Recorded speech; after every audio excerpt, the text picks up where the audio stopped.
Hey guys, Barrett here. Welcome back to another video. Today we're talking about one of the most effective third shots that you can possibly do in pickleball. If you want to blow your opponent's mind and impress your friends, this is it. So let's get started. The shot in question here is what I call the third shot dive. Now, another word for this is the brush up third, the topspin third, whatever you want to call it. I call it the third shot dive because it's a topspin shot that kind of curves over the net. Now the thing is that in pickleball, people are getting really good at the roll shot where they brush up on the ball, has a lot of topspin and it goes over. But the thing is that people are getting really good at it on the fourth shot. Let me show you what that looks like. The thing about the traditional third shot drop is that oftentimes when it lands in the kitchen, it will bounce up straight and then a bit high sometimes. It doesn't happen all the time, but it happens quite often. And if it happens deep back here, people are getting really good at just rolling that shot over. Okay, so let me show you here. That was a perfect example there. Just kind of waited for it to drop in, bounce up a little bit too high, and I'm able to just roll it right over.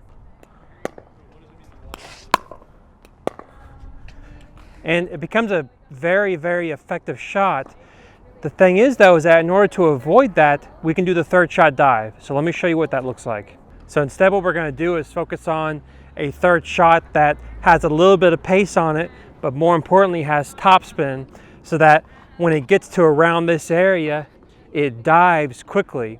And that diving motion is what's key to this. Okay, let me just show you in general what it looks like.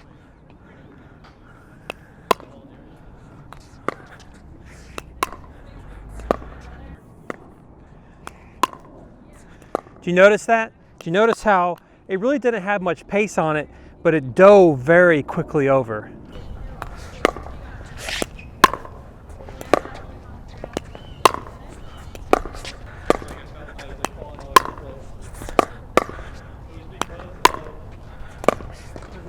So do you see how these balls were curving over the net like that? They kind of dove at the last moment and they would hit deep, but the thing is that there's a couple of things going on here.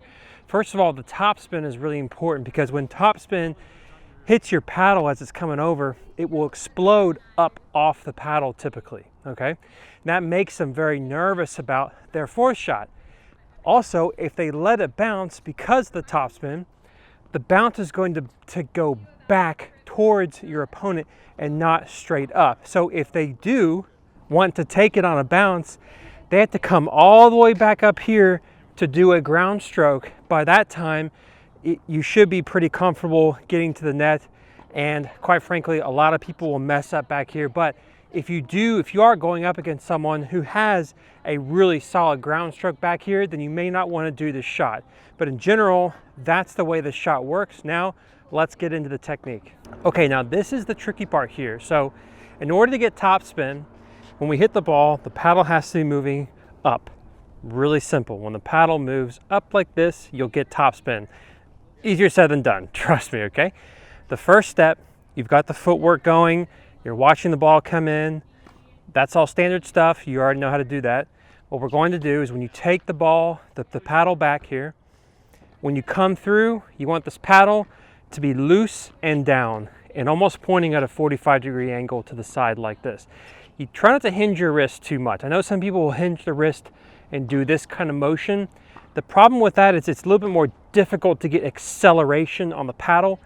If you do want to do that, that's all right. But I really highly suggest to get this paddle down when you're coming into the ball. And your goal when you come through is to flip your forearm over, okay? So here I come, coming into the ball. I'm going to flip the forearm over. That's the general goal. Now, you're not going to do this entirely. Step 3 is in just a little bit, but this is step 2. So step 1, 45-degree angle down like this. And when you brush up like that, flip the forearm over. Flip it over like this. You want the underside of your arm facing down. The third step is to listen to the ocean. Now, I know that sounds weird, but remember when you were a kid and your parents would tell you, hey, if you stick the seashell up into your ear, you'll hear the ocean, right? I totally fell for that. That's what you want to do with your paddle. So get your paddle, put your paddle on your ear, and you notice how you can have that, you have that listening to the ocean sort of feeling, kind of sound, you know? That's what you want to feel like when you're coming through with your follow through. So up, flip the forearm over, and then come up here and feel like you're going to cover your ear with your paddle. You don't actually have to do that. This is just a visual aid. It's a trick in order to get yourself used to this kind of stroke. So all together, down, flip the forearm over, and then come up and cover your ear. You want to have this all melding together in one stroke. It doesn't have to be exaggerated.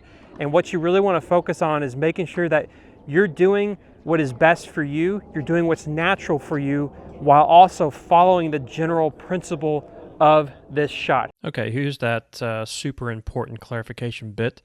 So here comes the serve, returns comes over, and the third comes to me, and I'm going to do the third shot dive like we've been talking about. So notice how, again, paddle comes back, it comes through 45-degree angle, makes contact, and look at the brush up motion here. See that?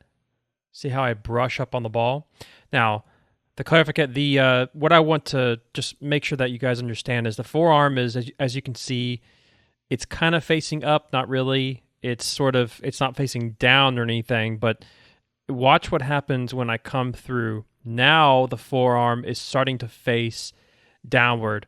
Like I mentioned, it's going to meld together with step 3, which is to get the paddle up here.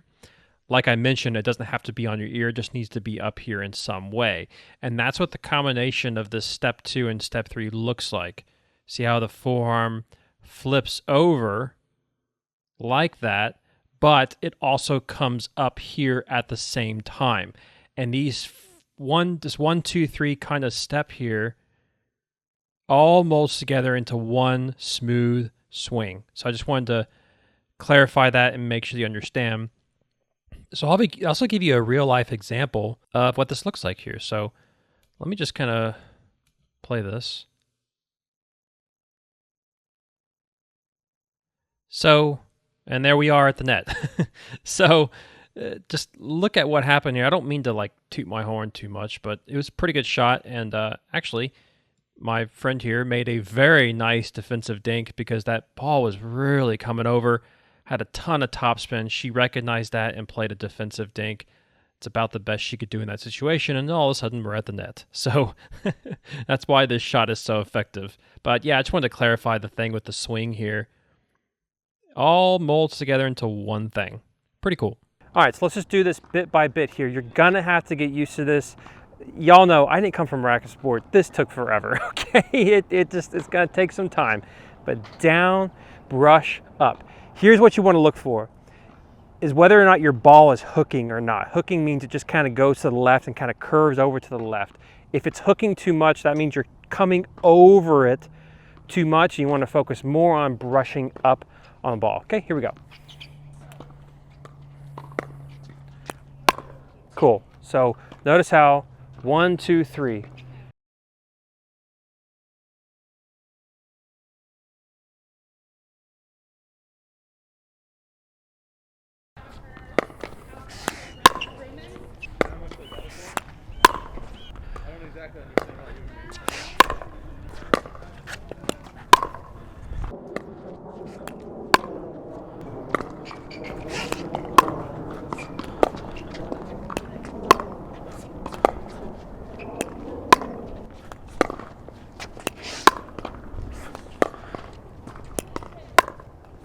Another thing you can do that will really help with this shot is to not cross over the center line of your body quite yet. So pretend like there's a piece of plywood right here coming straight out in front of you, and you're forced to not let your paddle cross over.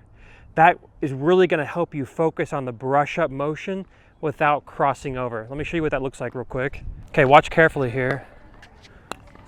So I'm just going to come straight up like that with my paddle, and I'm not going to cross over quite yet. That can help you train the brush up motion. Like this. And don't really worry about where it's going, just focus on that brush up motion, and then as time goes on, you can then start to cross over and do the actual stroke.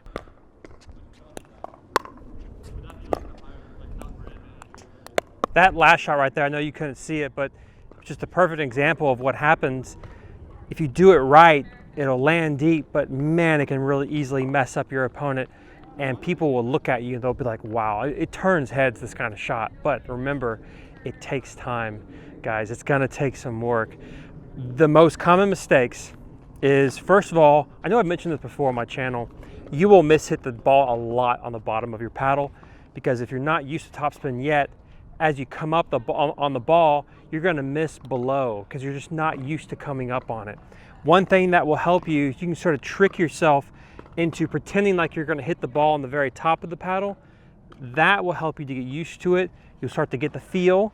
Once you start getting the feel, you can then put it all together. Another very common mistake that will happen is when you hit the ball, as I mentioned earlier, you'll have this temptation to close things down too quickly and too early, and the ball will spin to the left. It'll sort of be tilted to the left, but the ball will also go to the left, so be careful for that as well. But that is the third shot dive, guys. Extremely effective shot in pickleball. It's kind of a trendy shot, you could almost say. It's what people are using, and I hope that you have some success with it. Anyway, guys, thank you so much for joining me.